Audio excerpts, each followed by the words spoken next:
welcome to the Blind Truth. I hope you're doing well. Anyway, I want to share a thought with you today. It has to do with what I call the power of being thorough.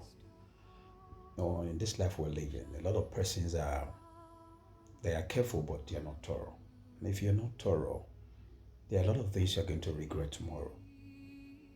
Reason that you were not thorough, you were just careful only. Sometimes people that are caught thorough, we tend to see them as they are doing too much. Or someone say sometimes in our local language, they will say, to do overdo.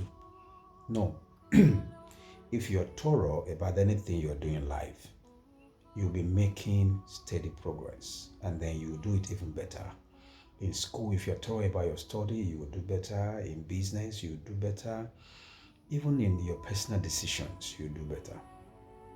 Because being careful is not enough. Mostly in a life where a lot of persons around can be very wicked. There are some persons whom are devils, but they are hiding under the ignorance of you not being thorough, and they are operating for free.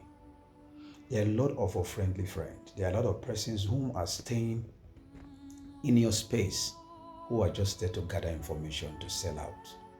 So being thorough is key going forward in life. Because if you don't, when you notice tomorrow, you might not be happy with yourself. All right? I tell you a story for free. Some time ago, I was working in a company and few of us were enlisted for promotion. So we went for a test. And when we got there, they brought some answer sheet, question papers and question sheet and answer sheet and all that. They were turned upside down in the decks. And so they asked us, well, you have 30 minutes to write this test. We'll be back after 30 minutes. So when we sat down, we opened the question papers and we saw that it was normal questions like, what's your name? What's the name of your village? What's the name of this company?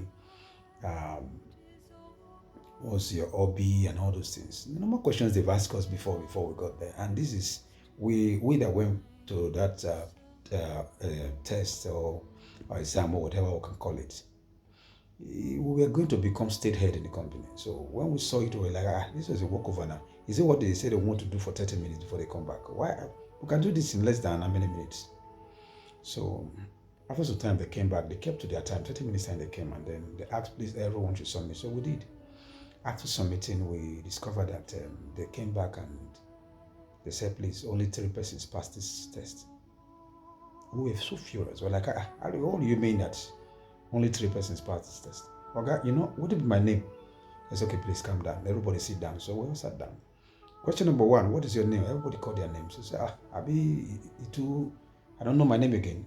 Question number 2, the name of your village. Everybody called their name. We say, okay. It's all right. Before they call the last question, I say, okay, let's not go too far. Please come and collect your answer sheet. We all went and collected your answer sheet. Now ask her, please read under the answer sheet. There's a statement there. There's a word written there. We all read it. What it was written there was, read carefully. Read your answer sheet carefully and submit your question. Read your question paper carefully and submit your answer sheet empty.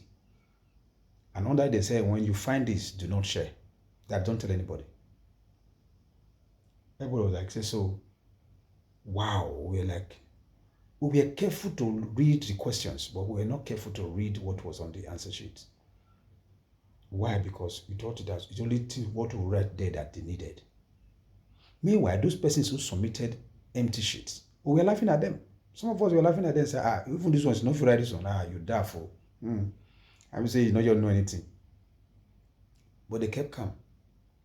That is what happened when you are only careful, but you're not thorough. At the end of the day, only 3 of us were taken from. There was qualified for that interview, and we made it. You will say it's spiritual attack. It's not spiritual attack. That is how there's some persons around you right now. There are some things around you right now. You think they are the best. No, it's because you are not thorough. They are feeding on your ignorance. Please, going forward in life, you have to make decisions. You want to, even in relationship, even the church you fellowship, even the place you go, the friends you keep, and all that. Please be thorough about it, because if you don't, later in future, when the ships are down, those things you refuse to pay attention to are going to be the things you're going to regret. Please, sit down and ask yourself some thorough questions and give yourself the right answers. And so that you'll be proud of your life tomorrow. Let me tell you one truth. If you live well today, you will have good memory tomorrow. But if you live wrongly today, one thing about our memory is that they can never leave us. They are always there with us. So create a good memory for tomorrow by being thorough today. Anyway, thank you for your time. My name is Pastor St. Kevin Abbas. God bless you. See you again.